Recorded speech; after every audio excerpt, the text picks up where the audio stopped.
Pace e bene, salam damai dan kebaikan. Saya ingin berbagi kepada kamu semua tentang kebiasaan baru yang baik yang ada di paroki saya saat ini, yakni paroki Santo Fransiskus Assisi Saribudolo. Di paroki saya ini ada suatu kebiasaan yang baik yang tentunya menurut saya perlu untuk dilestarikan, yakni doa Angelus. Mereka entah dimanapun dan entah melakukan apapun, mereka ketika mendengar doa Angelus, ketika mendengar lonceng berbunyi, mereka itu berhenti sejenak dan berdoa. Menurut saya hal ini tentu sangat baik. Namun ketika saya bertanya kepada mereka, mereka masih gugup untuk menjawabnya. Kegugupan ini merupakan suatu tanda bahwa mereka masih kurang memahami apa sebenarnya doa Angelus itu. Nah, maka dalam kesempatan ini saya ingin berbagi tentang doa Angelus.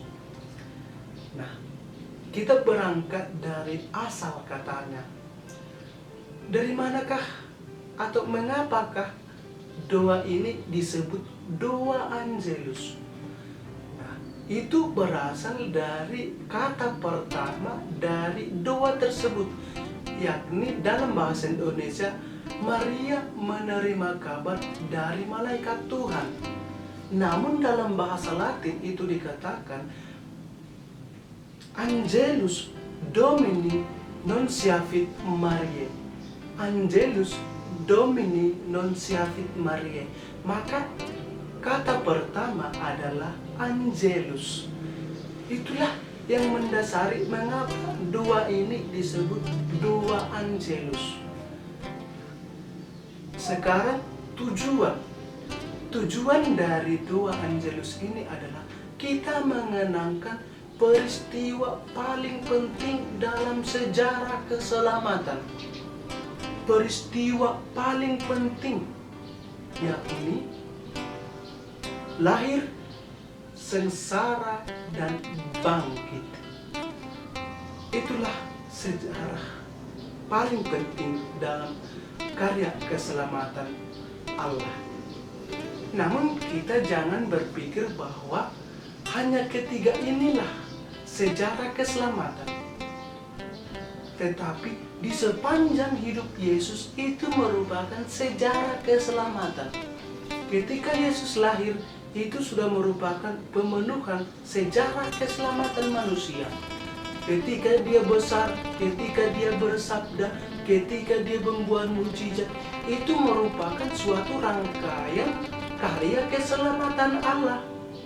Namun ada 3 puncaknya, yakni lahir, sengsara, dan bangkit. Nah, itulah tujuan dari doa Angelus, supaya kita memasukkan diri ke dalamnya. Kita menggabungkan diri ke dalam peristiwa tersebut. Maka doa Angelus dilakukan dalam 3 kali waktu dalam sehari. Kita mendoakan doa Angelus 3 kali sehari karena peristiwa penting keselamatan itu terdapat 3 kali, yakni lahir, sengsara, dan bangkit. Itulah puncaknya. Maka kita berdoa pada jam 6, jam 12, dan jam 6 sore. Namun mengapa? Apa sih maknanya kita berdoa jam 6 pagi, jam 12, sama jam 6 sore?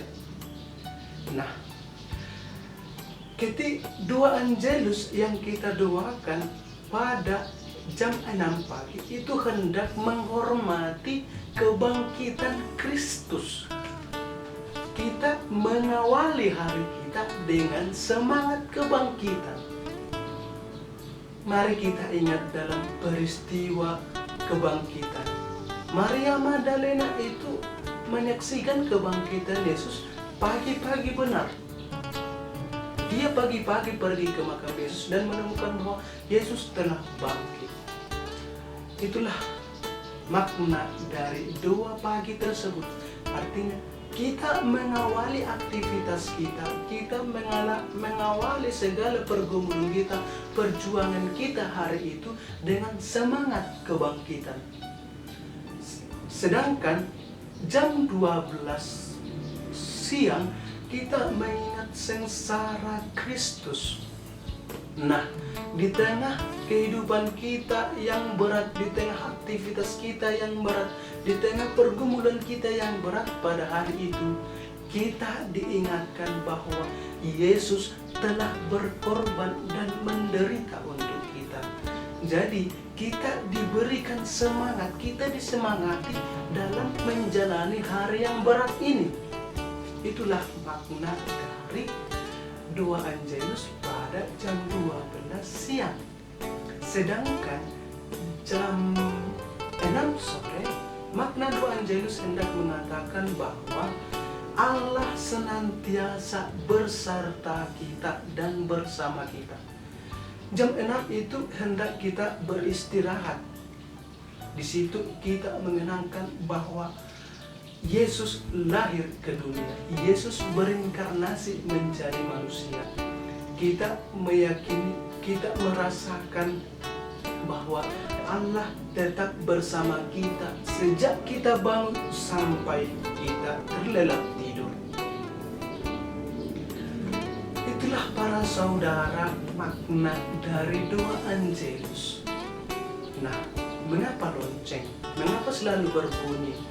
Seperti katekese saya sebelumnya, hal ini merupakan suatu tradisi. Penggunaan lonceng ini telah dipakai sejak 1263.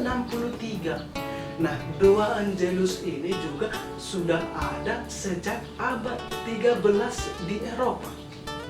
Dari sana, dari abad itu, menyebar ke seluruh dunia dan menjadi doa gereja.